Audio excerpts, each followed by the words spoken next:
செம்மணி புதைகுழி வழக்கு யாழ் நீதிபதி ஆனந்தராயாவுக்கு பதவி உயர்வுடன் இடமாற்றம். இராணுவத்தினரை பழிவாங்கும் அரசு பயங்கரவாதிகளை கொண்டாடும் போது அமைதி காக்கின்றது. மொட்டுக்கட்சி காட்டம். நெடுந்தீவு கச்சத்தீவு இணைக்கும் சுற்றுலா மேம்பாட்டு திட்டம் சாத்தியப்பாடுகள் ஆராய்வு. அமைச்சர் சந்திரசேகர் தெரிவிப்பு. பிரேத அறையில் வைக்கப்பட்டிருந்த சிசுவின் உடல் மாயம். கொழும்பு தேசிய மருத்துவமனையில் சம்பவம்.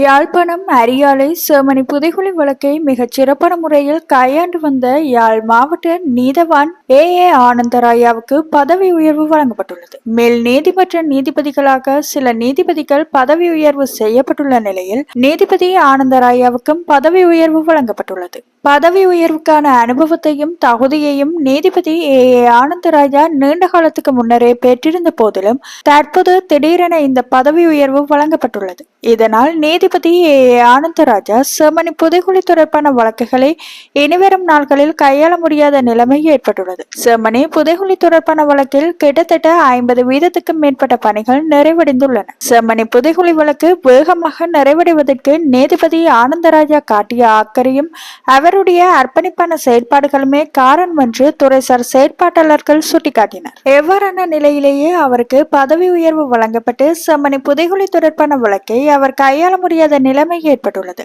அகழ்வு பணிகளை சம்பிரதாயபூர்வமாக மேற்பார்வை செய்யாமல் சான்று பொருட்களை அடையாளம் காணும் நடவடிக்கைகளையும் நீதிபதி ஏ ஆனந்தராஜா முன்னெடுத்தார். அத்தோடு அகழ்வு பணிகளின் கால அளவை நீடிப்பது தொடர்பில் காத்திரமான உத்தரவுகளை வழங்கியிருந்தார் என்பதும் குறிப்பிடத்தக்கது.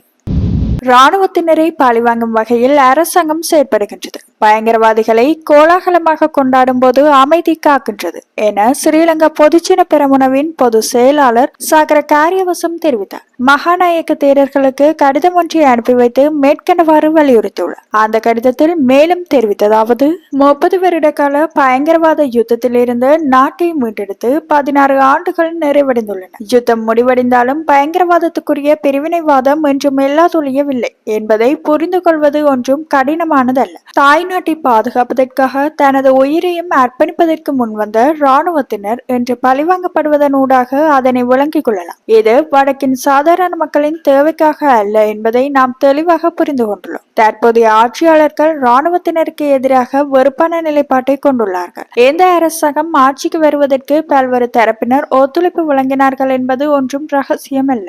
அரசாங்கத்தினூடாக இராணுவத்தினரை பழிவாங்குவது ஒரு தரப்பினரது பிரதான நோக்கமாகும். இரு தரப்பினருக்கும் இடையிலான தெளிவான புரிந்துணர்வுடன் இராணுவத்தை பழிவாங்கும் செயற்பாடுகள் மேற்கொள்ளப்படுகின்றன. பயங்கரவாதிகளை கோலாகலமாக கொண்டாடும் போது அரசாங்கம் அமைதி காக்கின்றது. யுத்தத்தை முடிவுக்கு கொண்டு வந்த இராணுவத்தின் அதிகாரிகளுக்கு சர்வதேச மட்டத்தில் தடைகள் விதிக்கப்படுகின்ற போது அரசாங்கம் அதற்கு எதிராக செயற்படுவதில்லை. பயங்கரவாதத்தை நியாயப்படுத்தும் வகையில் அரசாங்கம் செயற்படுகின்றது. தாய்நாட்டின் சுதந்திரத்துக்காக உயிர் தியாகம் செய்து நாட்டுக்காக சேவையாற்றிய இராணுவத்தினருக்காக முன்னிலையாகும் தார்மீக பொறுப்பு வரலாற்றினால் எமக்கு வழங்கப்பட்டுள்ளது. அந்த பொறுப்பை பிற தரப்பினருக்கு கையளிக்க முடியாது. அரசியல் செயற்பாட்டாளர்களாகவும் பொதுமக்களை உள்ளடக்கிய சமூக செயற்பாட்டாளர்களாகவும் நாங்கள் அந்த பொறுப்பை நிறைவேற்றுவோம். அதற்கு மகாநாயக்க தேரர்களின் ஆசீர்வாதத்தை கோருகிறோம் என தெரிவிக்கப்பட்டுள்ளது.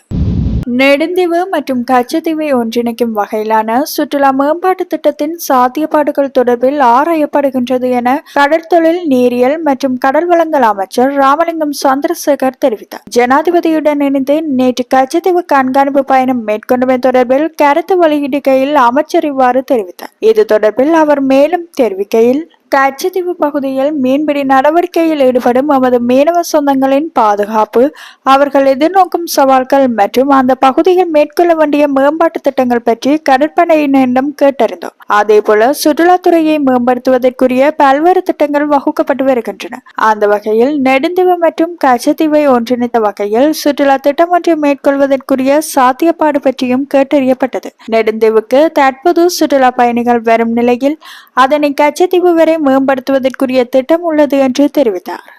கொழும்பு தேசிய வைத்தியசாலையில் பிரேத அறையில் வைக்கப்பட்டிருந்த சிசு ஒன்றின் உடல் காணாமல் போயுள்ளதாக மருதானை போலீசார் தெரிவித்துள்ளனர். கடந்த ஆகஸ்ட் 1ஆம் திகதியன்று தெமட்டகொட போலீஸ் பிரிவின் மாளிகாவத்தை ரயில்வே பாதையில் நிறுத்தப்பட்டிருந்த ரயிலின் கழிவறையில் குழந்தையின் உடல் கண்டெடுக்கப்பட்டது. இந்த விவகாரம் தொடர்பில் தெமட்டகொட போலீசார் விசாரணை நடாத்தி நீதவானின் உத்தரவின் பேரில் கொழும்பு தேசிய வைத்தியசாலையின் பிரேத அறையில் சிசுவின் உடலை ஒப்படைத்தனர். குறித்த உடலம் தொடர்பில் கடந்த 29 மற்றும் 31ஆம் திகதிகளில் மரண பரிசோதனை நடாத்துவதற்காக தெமட்டகொடை போலீஸ் நிலைய அதிகாரிகள் கொழும்பு தேசிய மருத்துவமனை பிணவரைக்கு சென்று குழந்தையின் உடலம் தொடர்பில் விசாரித்த போது அதன் உடலம் அங்கிருந்து காணாமல் போயுள்ளமை தெரிய வந்தது. எனவே இது தொடர்பில் மருதானை போலீசார் விசாரணைகளை மேற்கொண்டு வருகின்றமை குறிப்பிடத்தக்கது. இலங்கை கிரிக்கெட் அணிக்கும் சிம்பாப்வே அணிக்கும் இடையிலான முதலாவது 20-20 போட்டி இன்று மாலை 5 மணிக்கு ஹராரே விளையாட்டு மைதானத்தில் ஆரம்பமாக உள்ளது. சிம்பாப்வே அணிக்கு எதிரான 2 ஒருநாள் போட்டிகளிலும் இலங்கை அணி வெற்றி பெற்று ஒருநாள் தொடரை கைப்பற்றியிருந்தமையும் குறிப்பிடத்தக்கது.